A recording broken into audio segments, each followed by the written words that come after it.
మైకిన్ అధ్యక్ష, మంత్రి గారికి మేము చెప్పింది ఏమంటే రాష్ట్రంలో ఇచ్చే పరిశ్రమలు అన్నిటికీ మమ్మల్ని పిలవమని మేము చెప్పట్లేదు అధ్యక్ష. ఏ జిల్లాలో మీరు పరిశ్రమల భూములు ఇవ్వాలనుకుంటున్నారో ఆ జిల్లాలో ప్రజాప్రతినిధుల్లో అవగాహన పిలిచి మాట్లాడితే ఏం ఉపయోగం అంటే అధ్యక్ష, మీకే తెలుసు మన ప్రాంతంలోనే 0.72 టీఎంసీ నీళ్లుంటే మీ చెన్నాయిపాలెం చెరువు కానీ కరేడు చెన్నాయిపాలెం చెరువులు అధ్యక్ష. జీవోలో ఏమిచ్చారు తెలుసు అధ్యక్ష, 4.5 టీఎంసీ నీళ్ళు అడుకోమని ఇచ్చారు అధ్యక్ష. ఇలాంటి మిస్టేక్స్ జరగకుండా ఉంటాయని మేము వాళ్ళని పిలిచి మాట్లాడుకోండి. ప్రాక్టికల్గా వాస్తవ పరిస్థితులు చెప్తారు, దాన్ని బట్టి మీరు జీవోలు ఇస్తే కంపెనీలు ముందుకు వెళ్తాయి. లేకపోతే గ్రీన్ ట్రిబ్యునల్ కోర్టులకు వెళ్ళారు, హైకోర్టులకు వెళ్ళారు. మొత్తం ఇలా సమాచారం తప్పుడు సమాచారం ఈ జీవోలో ఉన్నందువల్ల కంపెనీలు వెనక్కిపోయే ప్రమాదం ఉందని మేము చెప్తున్నాం. మీకు ఇష్టమైతే పిలిచి మాట్లాడుకోండి, లేదు మేము ఇలాగే కంపెనీలు ముందుకు రాకుండా మధ్యలో కొర్రీలు పడేటట్టుంటే చేసుకోండి. ఒకటి. రెండోది అధ్యక్ష, ఇన్సెంటివ్స్ 100% ఇచ్చామని చెప్తున్నారు. 96,000 కోట్లు పెట్టి కంపెనీ వస్తే రైతుల పొట్ట కూడా భూమి తీసి వాళ్ళకి ఇచ్చి మొత్తం 96,000 కోట్లు ఇన్సెంటివ్స్ ఇస్తే కంపెనీ ఎందుకు అధ్యక్ష? కాదు అధ్యక్ష, కంపెనీ ఎందుకు? ఒకటి. రెండోది సార్ మేము మాట్లాడినా మీరు చెప్పండి సార్. అయిపోయింది. పోతే 13.74 ఎకరాలు వైజాగ్ లులుకి ఇచ్చారు అధ్యక్ష. మలేషియాలో కంపెనీ ఎత్తేసారు, వేరే దేశాల్లో కంపెనీ ఎత్తేసారు. అసలు ఆ కంపెనీయే నష్టాల్లోకి వచ్చి బ్యాంక్ కరప్ట్ అయిపోతే వాళ్ళకి 13.74 ఎకరాలు ఇచ్చారు అధ్యక్ష వైజాగ్లో. మళ్ళీ విజయవాడలో ఆర్టీసీ బస్ స్టాండ్ అధ్యక్ష. అసలు విజయవాడ అంటే బెజవాడకు ఒక ల్యాండ్ మార్క్ అది. అలాంటిది ప్రైవేట్ కంపెనీలకు ఎలా ఇచ్చారు?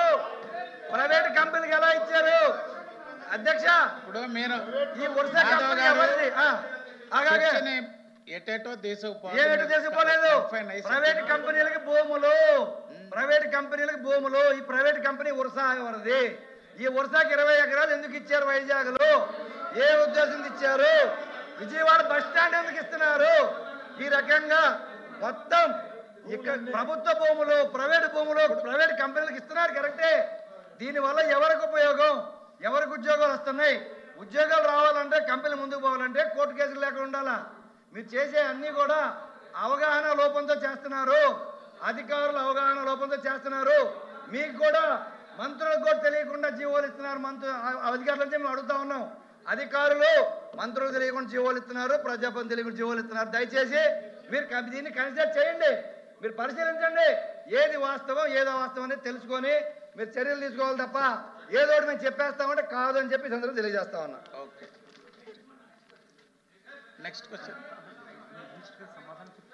మినిస్టర్ గారు, దీని మీద ఏమన్నా లేదా నెక్స్ట్ క్వశ్చన్? నేను మరీ రిపీట్ చేస్తున్నా. Coming back to the second question sir, annexure 2లో వివరాలు ఇచ్చినాం 1,47,000. ఆ క్లారిటీ దాంట్లో ఎన్ని ఉద్యోగాలు ఇప్పటి వరకు, ఎందుకంటే ఒక ల్యాండ్ అలాట్ చేయాలంటే సార్ డిపిఆర్ ఉంటుంది, ప్రాసెస్ ఉంటుంది.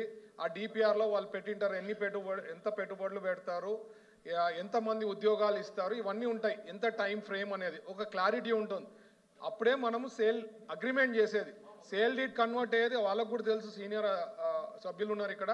సేల్ డీడ్ కన్వర్ట్ అయ్యేది అవన్నీ ఫుల్ఫిల్ చేసిన తర్వాతనే సేల్ డీడ్ కన్వర్ట్ అవుతుంది, అంతవరకు సేల్ డీడ్ కాదనమాట.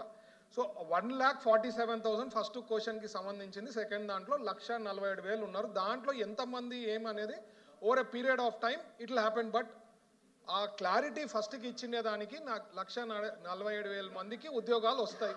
ఇంకా దాంట్లో ఎంతమంది ఎక్కుతారంటే అది ఎక్కకపోతే వాళ్ళకి సేల్ డీడ్ కాదు అని నేను చెప్తున్నా. ఇప్పటివరకు ఎంత అయిందంటే దాంట్లో కూడా వివరణ తీసుకొని తొందరగా ఇస్తాం. ఇప్పటికైతే annexure 2 has already been submitted to house. అది అంటే కలెక్ట్ చేసుకొని చూడొచ్చు. ఇంకా ఇంకొకటి sir, let me complete. Public రిప్రజెంటేటివ్స్తో నేను ఏమన్నా, పబ్లిక్ రిప్రజెంటేటివ్స్ ఒపీనియన్ తీసుకుంటామని చెప్పాము. ఏదైనా ఇష్యూస్ ఉంటే మేము ఫోన్ చేసేది కూడా ఎమ్మెల్యేస్ ఫోన్ చేసి సార్ ఆ ఇష్యూస్ ఏమన్నా ఉంటే అక్కడ లోకల్లో సార్ట్అవుట్ చేయండి అని చెప్పి ఆల్రెడీ ఎమ్మెల్యేస్కి క్లారిఫికేషన్ అడిగి వాళ్ళకి సార్ట్అవుట్ చేయమని కూడా వాళ్ళకి రిక్వెస్ట్ చేస్తున్నాం.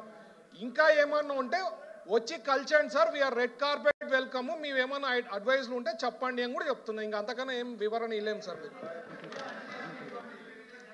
క్వశ్చన్ నెంబర్ 13944 R&B మినిస్టర్ గారు. ధన్యవాదాలు అధ్యక్ష. ఏ ప్రశ్నకు సమాధానం? రాష్ట్రంలోని రోడ్డు అండ్ భవనాల శాఖ ఆధీనంలోని వివిధ ప్రభుత్వ స్థలాలలో మొత్తం 2,524 అనధికారిక విగ్రహాలు ఏర్పాటు చేయడమైంది.